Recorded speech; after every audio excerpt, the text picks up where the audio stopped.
Hi friends, this is Anna Hellman with Scrapping, Stamping, and Stuff. I'm really excited to be here with you today to share all about the new Stampin' Cut and Emboss machine from Stampin' Up.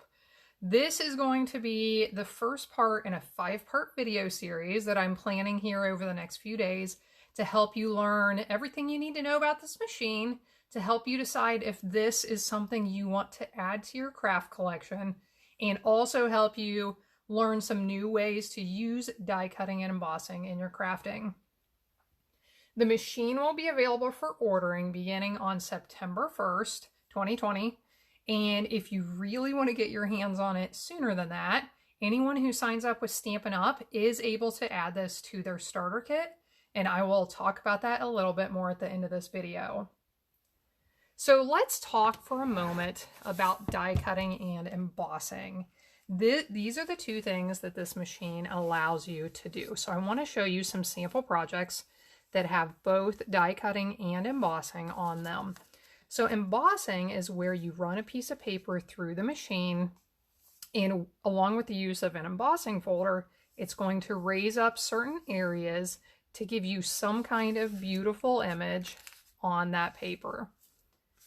Now, die cutting is where we're going to use metal dies, which look like this, to run through with your paper, and it will cut it out in certain shapes. And with this one in particular, you get the little dots around the edge for some little detail. So you can really do some amazing things with die cutting and embossing. So let's talk about this machine. It is exclusive to Stampin' Up, so I want to mention that first, and it has some really fantastic features compared to some of the other machines on the market. So let's talk about them. One of my favorite features is the fold down sides. So I'll show you this. Both sides fold up and then they fold down. So because the sides of this machine fold up, one, it takes up less space in your craft area. Is anybody short on space on your craft area? It's really nice that when you're not using it, you can fold it up and it takes up a smaller footprint in your craft space. It also travels really well. Has this nice handle on top that you can carry it with, so you can fold it up and take it with you wherever you're going to craft. Now, when you fold the sides down, they're going to snap down, and that is what you want them to do to make sure they're in the correct place. So you fold them down and you're ready to work. One of the things I love about this machine is these platforms are nice and long, so that when you are building your sandwich, which we'll talk about here in a few minutes, you're getting everything ready on your platform to send through there. This platform is long enough that these plates do not tip and fall off. So I love that. It does also have a nice wide clearance as it travels through the center of the machine. And I'm going to move this plate back and forth to show you how much space there is that can move back and forth. Now, why does that matter? That matters because at times you may be sending things through there that don't have a lot of extra clearance. For example, a lot of embossing folders are 6 inches wide. So you're going to have extra clearance right here that will prevent this from happening right here. This happened in my old machine where there was not enough clearance on the edge, and it got into the edge and it actually damaged that. The machine does have anti-skid feet. If you get this machine and find that it's sliding around, you're going to want to wipe those feet off, either with your hand or a damp rag, and that will make sure that it is not going to scoot around on you. It does have solid steel construction, which I realize that's kind of a boring detail, right? Like, we want to craft, we don't care about solid steel construction. But I mention that because the precise measurements and the clearance inside of the rollers of this machine is very important to make sure it works exactly how it is supposed to for years to come. So because of that solid steel construction, it is going to ensure that the machine does not move or change or anything happen over time to make it so that it wouldn't work perfectly in a few years or a lot of years, just like it does when you first get it. I love the appearance of this machine. It's just beautiful. I love the white color. I love the beautiful Stampin' Up logo. This is the way it's going to sound when you fold it up, but it's just pretty to look at. So if you craft in an area that is part of your home that you try to keep clean so that it, you don't have your messes everywhere, this just looks really nice. It does come with all of the plates you will need included, and I will discuss how to use these in a few minutes. But as you can see, these plates are numbered. So it comes with 5 plates, number 1, 2, 2 number 3s, and a number 4.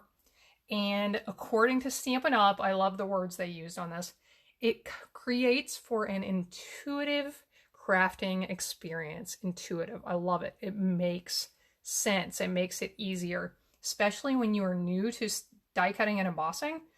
It can get a little confusing, like, okay, which of these plates am I supposed to be using and when? And with these numbers and the images that are on these plates makes it really easy. So I will explain this and show you how to use these in a few moments. Okay, so all of those things are fun and exciting and big improvements from our past machine, but the one thing, in my opinion, that matters the absolute most is how does the machine perform? How does it cut? And how does it emboss?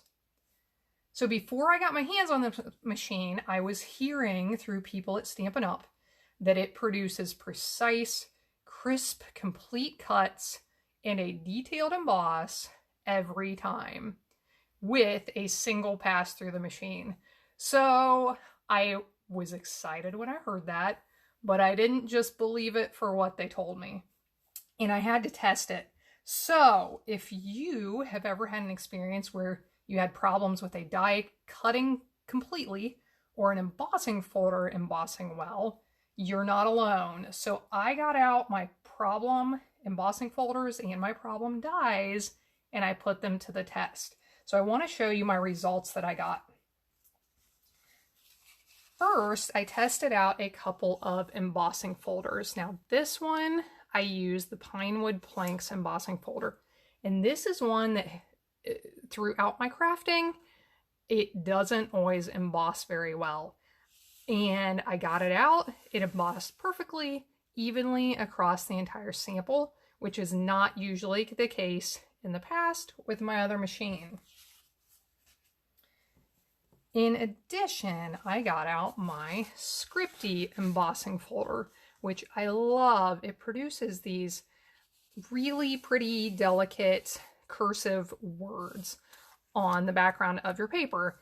And so here is the one I did in my new machine. I ran it through once. I did not run it through more than that. I didn't do anything special. It embossed perfectly and evenly across the surface. Here is a card I made a few months ago, and I don't know if you'll be able to see this, but this one with my old machine did not emboss real well. Down here on the edges, these all look nice. And then up here in this area, it did not emboss much at all. So it passed the test for both of my embossing folders that have caused problems in the past. So was it going to pass the test with my dies that have caused problems in the past? And I'll show you my results from that. So a couple months ago, I created a project. I have a video on it. It's called Butterfly Wall Art, I believe. But I used this Butterfly Beauty die and our copper foil paper, which is just a touch harder to cut through because it has a little plastic film on the back of it. So I used this to create a project, and when I made it, I had to run these through my machine. I had to lay them on my platform.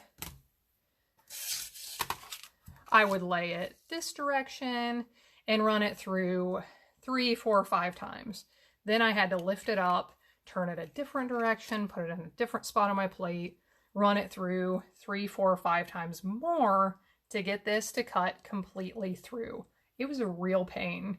So I put this on my platform, got it ready. I ran it through the machine once, and I cranked it backwards to run it through the machine a second time.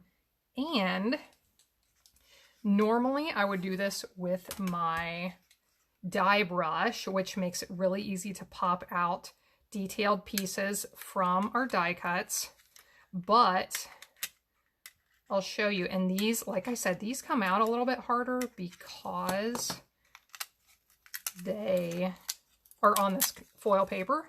But like I said, I'm testing this. I want to try out the problem children. I want to try out the ones that didn't work in the past and see how they go.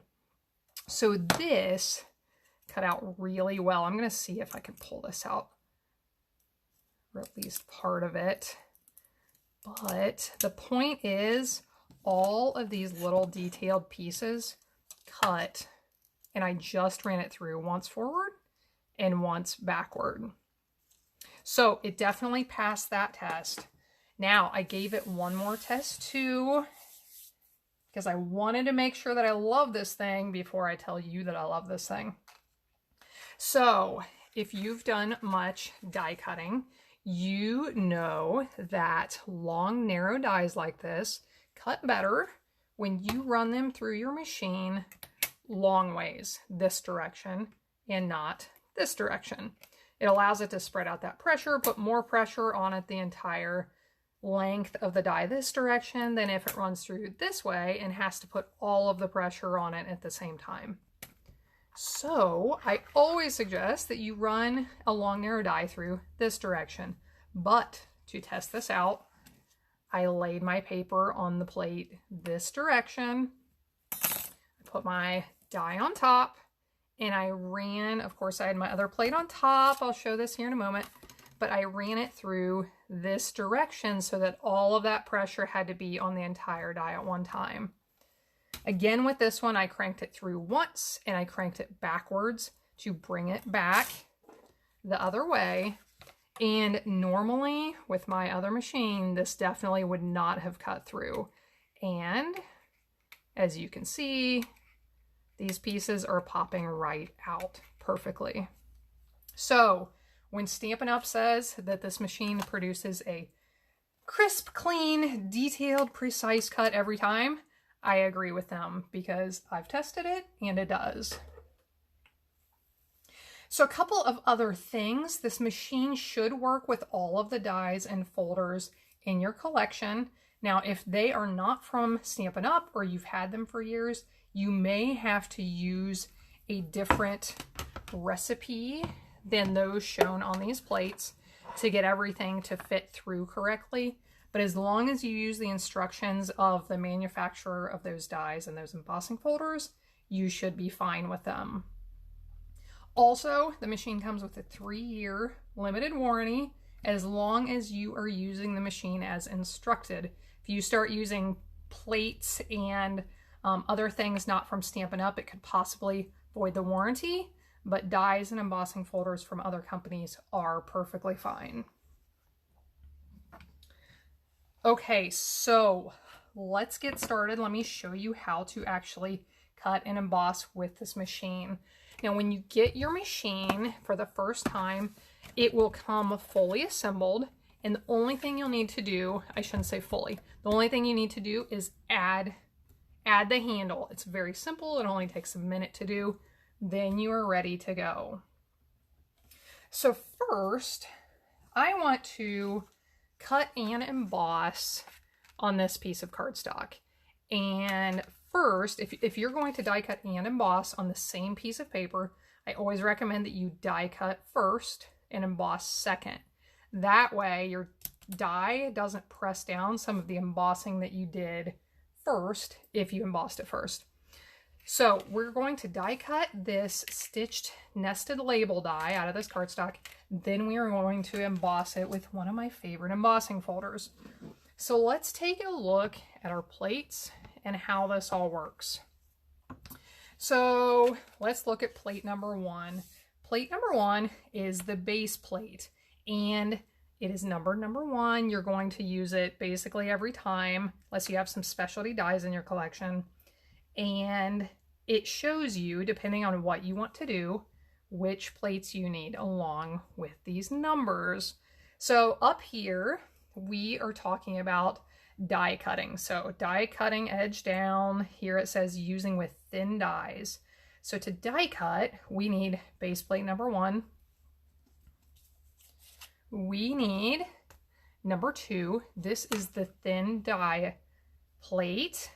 So here's something I love about it. I just covered up my picture. Oh no, how am I going to remember what I need to do next?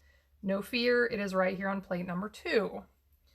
Now it's showing me I'm going to need 2 of plate number 3, which these are my cutting plates. On top of plate number 3, you can see the piece of paper. You can see the die on top. And now we're going to place the other plate number 3 directly on top, and we are ready to crank this through our machine. So you lay it on the platform. You want to push it until, let's see if you can see, you may not be able to see the handle. You're going to push it until your handle starts to engage. There I am able to start cranking the platform through. And at this point, I'm going to hold the handle to secure everything and crank it through. Okay, if you hear cutting and popping and cracking when you crank this through, that is not a problem. That is what is supposed to happen, because you just cut that die into this clear plate. I think you can see the outline from that there. That was my very first cut on this particular plate. So I can pop that off. Now I have a really cute die cut with it, those dots around the edge, and I have a really nice negative piece that I can use to frame something. So now let's talk about embossing, and I am going to use the Scripty embossing folder to emboss this same piece of cardstock. So I'm going to open it up, put my cardstock inside, make sure it's straight, close this, so that is ready. Now let's go through and build our sandwich again according to the instructions. So these 2 areas down here are for embossing, and the first one is for standard embossing folders. Those are the thinner ones we sell. The second one is for 3D embossing folders, which are the thicker ones that we sell. So I will be using the second procedure for the thicker ones. Now, I do want to show you real quick before, if you are using one of the thinner ones, you are going to use base plate 1, and then you need both of your clear cutting plates on top and below your folder. So you would put that standard embossing folder in here, the other cutting plate on top, and run that through. It will emboss. But for us, because we're using a 3D embossing folder, you can see we need plate 1 and we need plate 4, which is the specialty plate. This is the one for the 3D embossing folders.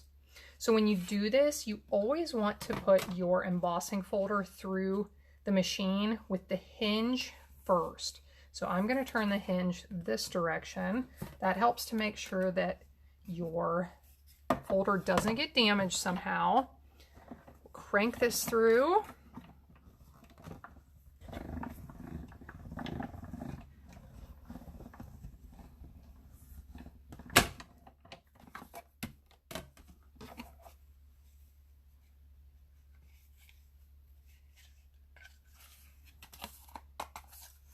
And now we have that piece really pretty, beautifully cut and embossed as well. So that's how easy it is to use this machine. Now remember, when you are die cutting, keep my important tip in mind to keep your clear cutting plates from bending and warping. You only want to cut those dies into one of these plates. There's a few other tips too, so if you want more details on that, look up my video called Tired of Warped Cutting Plates for Your Die Cutting Machine? And I will answer all your questions about that to make sure these plates stay flat and functional for years. I have been using that tip for years and have been using the same plates the entire time. So I will mention we have a couple of accessories coming for this machine. We have magnetic cutting plates that I hear are fantastic, but once again, I don't want to share any information on those until I get them and can try them myself. We have embossing mats coming that allow you to use dies to emboss your paper, which sounds exciting. And then don't forget that those two items will be coming soon. They're not available yet. Don't forget about our adhesive sheets, which are available now. These allow you to turn any of your die cuts into stickers to make them much easier to adhere. So you can get those now, and I do have a video available on how to use those. Okay, I mentioned at the beginning that there is an option for, actually I think I forgot to mention it, but if you are going to purchase this machine, there are two ways that you can save money and earn some rewards on it. So the cost of this machine is $120. It is an investment for your crafting supply, but it's one that you're going to be able to use over and over again for years to come. So if you want to get it, but you would like to either save some money or earn some rewards, you have two options. One, like I mentioned, is to sign up with Stampin' Up and get the starter kit. So with the starter kit, you can choose $125 worth of products, any products, and you pay $99. So with this machine, you could order the $120 machine and an additional $5 item. You would pay $99 and you would get free shipping. And from that point on, you could also order with your Stampin' Up demonstrator discount. So that's a really great way to get this machine and get a discount on your other supplies. So I'll put a link in my video description for more information on that. And also the other way to earn some rewards is anytime you place a $150 order with Stampin' Up, you will earn hostess rewards. So you get to that $150 mark, you get some free items on top of it.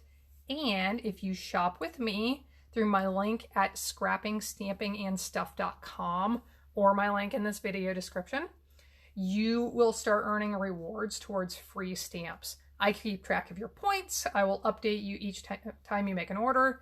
And when you reach a certain level, you will get to choose a stamp set of your choice. So those are a couple of great ways to get this machine if you want to get it and do it on a budget. I will mention we have a mini cut and emboss machine coming in a few months. I will share information on that as soon as I am able to. And I hope you will stop back for part 2 and the other parts of this series to learn more about the Stampin' Cut and Emboss machine. Have a wonderful day, and I'll see you again next time.